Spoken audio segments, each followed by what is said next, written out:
Welcome everybody, my name is EruptionFang and this is episode 3 of Nomad of Nowhere, titled Trouble on Purpose. Let's start off first by talking about Toth and Scout's bit. So instead of sending them out to hunt the Nomad, Don Paragon has sent them on a bit of a fetch quest to deal with an oil shipment. The couple that runs the place, or now runs the place, are down on their luck since the previous oil man died. The couple doesn't have enough oil to trade with and Scout reckons that she can fix the problem. Back to the whole world building bit, while this couple I'm sure aren't going to be the most relevant characters in the series, it shows us how the world affects the everyday folk of nowhere. The Nomad is of course magic and maybe needs sustenance. He hasn't eaten or drunk anything so far, so we don't know if he needs that. Toth and Scout work under Don Paragon, so their needs seem to be met just fine. But as for the normal commoner trying to make an honest living and just survive, it's rough. Poor Paul died of a simple work accident, implying that doctors aren't the most common people to find, nor could they probably even afford one. But most importantly,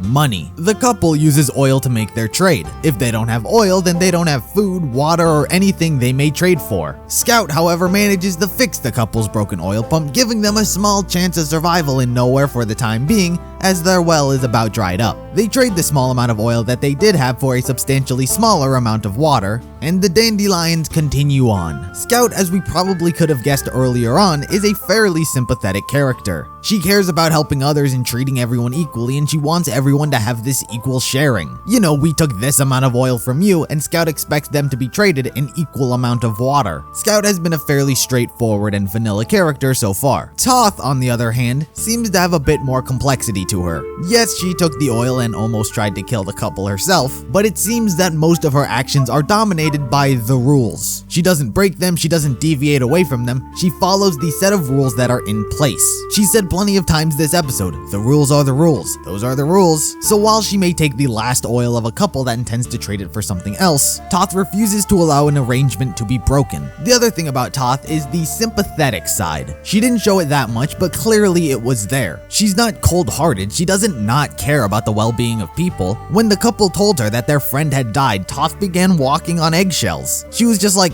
oh, you know, we have a schedule to keep, we'll trade you the oil and then we'll leave. It was very straightforward, it wasn't insensitive. Toth seemed to have just wanted out of the situation. Trade the oil and they'll be on their way. It wasn't until the complications came in that her obsession for the rules outweighed her sympathy. So Toth, it would seem, isn't a cold-hearted person when it comes to civilians, so long as it doesn't interfere with any sort of business she may have to deal with.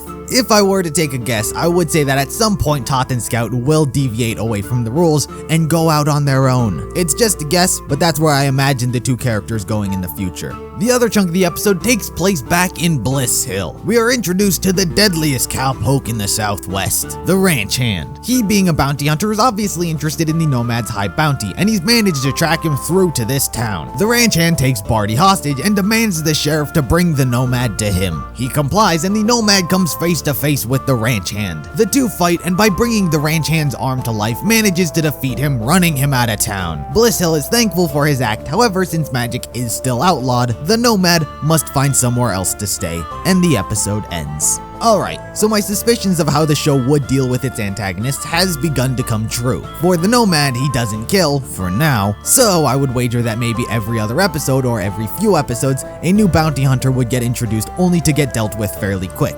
I believe that is what the show is going to do, could be wrong. Ranch Hand didn't die, so he is of course capable of making a reappearance in the show later down the road, but I would guess that it's going to be new bounty hunters over the course of the season. As for how they dealt with the Ranch Hand, it's borderline what I was expecting from the show. I can't expect it to be the most serious all the time. I expected him to be dealt with in a fairly comedic way, even though his introduction and most of his on-screen time was in fact in a serious tone. But that's what the show is. It walks the line between being funny and being serious. It wavers back and forth, so I can't judge it too hard. I also enjoyed the ranch hand for the most part. I'm saying this under the presumption that the character is going to be gone for a while. Ian Sinclair, you know, he's an actual voice actor, so he clearly did a great job as the ranch hand. I did enjoy the more serious and threatening version of him better, but I think that's a lot more of a personal preference when it comes to a lot of shows. The comedic side I enjoy, but the seriousness I appreciate mostly because I think that seriousness usually correlates to more narrative aspects. But like I said, it is a comedy that seems to be going for a narrative side, so I can't judge it as hard because of that. So now,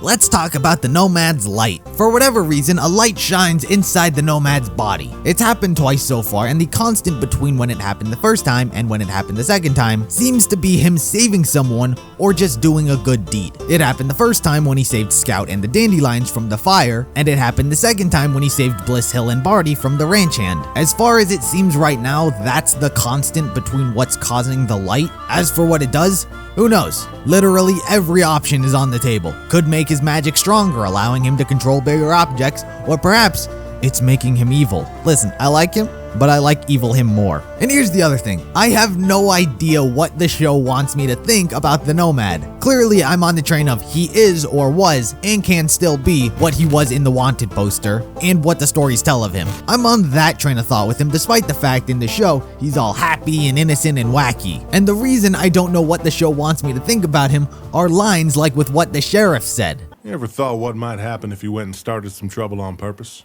I have no idea if that line are just baiting people like me in with the he can be evil thing, or if it's making people who do trust the Nomad question him. Because the Nomad can very easily do bad things even if he doesn't intend to, a la the water wheel, but even bringing like most things in the saloon to life was just a thing to the Nomad. It didn't appear to be tuckered out. His magic is so seemingly unlimited when it comes to things of a certain scale. He can bring almost everything in a bar to life as if it were nothing, but scale it too big and then it becomes a liability. But even still, the limit seems to be non-existent when it comes to the Nomad's magic. I'm curious as to what point does it become too much for the Nomad. Another interesting bit of the Nomad's magic this episode was his initial inability to bring the ranch hand's arm to life. He, in the end, was capable of doing so, but I'm interested as to why he wasn't capable of doing it in the first place. Perhaps it's because it's directly attached to a living person? Because the knives were also on him, but they weren't a